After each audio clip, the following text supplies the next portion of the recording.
Start by placing your spool on the spool holder on top of the machine. Make sure that the thread is coming from above the spool holder, not from underneath.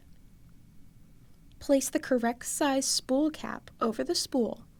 Larger spools will use the larger spool cap, and smaller ones for the smaller spool cap. Follow along the handy guides on the machine, going under the silver thread guide, around the tension disc, down between the right side of the U shape, back up the other side, and around the silver hook labeled as Step 4. This controls the needle. If you miss this hook, the machine will not sew. Then, floss the thread behind the needle bar and then thread through the eye of the needle.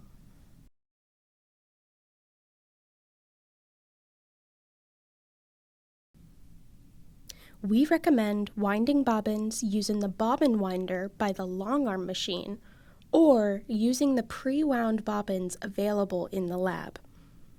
The bobbin winding on the Allegro machine is very finicky and doesn't always provide the cleanest bobbins. Drop your bobbin into the bobbin case going counterclockwise. Lead the thread through the silver notch and then around the white piece to trim the excess.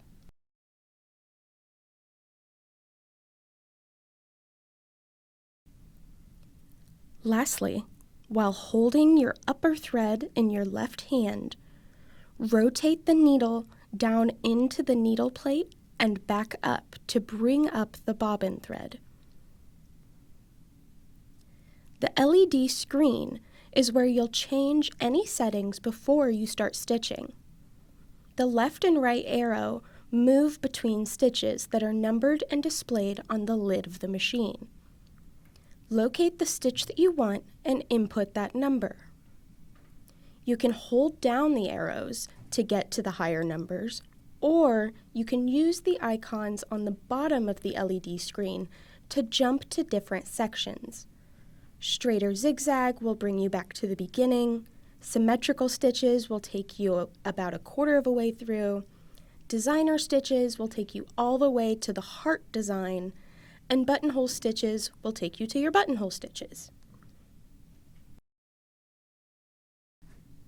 Find the stitch you want and then alter the length and width to your liking. Because I'm doing a straight stitch, my width doesn't matter as much, but my length does, so I'm going to shorten it just a little bit. The looping arrow icon will make the machine repeat designer stitches multiple times until we tell it to stop. The scissors will make the machine cut both threads at the end of a stitch.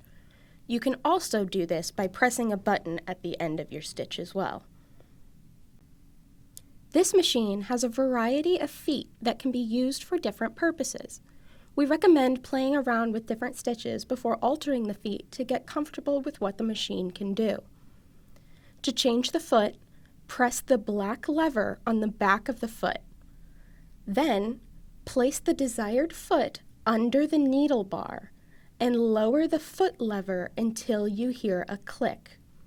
You may have to wiggle the foot up and down or raise and lower the lever multiple times.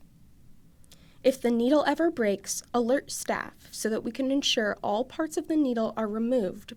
This machine can work with or without a foot, meaning that you can use this machine using only the play button on the front and the adjustable slider speed.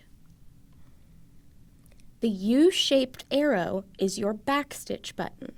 Always remember to backstitch at the beginning and end of every stitch. Hold down the button to go back as far as you'd like, and then let go to let the needle keep going forward.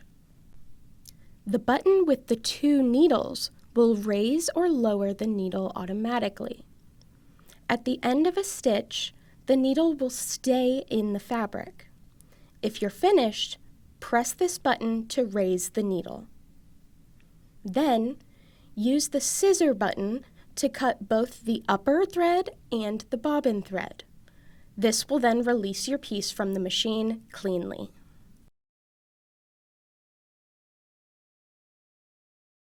Come down to the Ignite Maker Lab to use the Baby Lock Allegro today.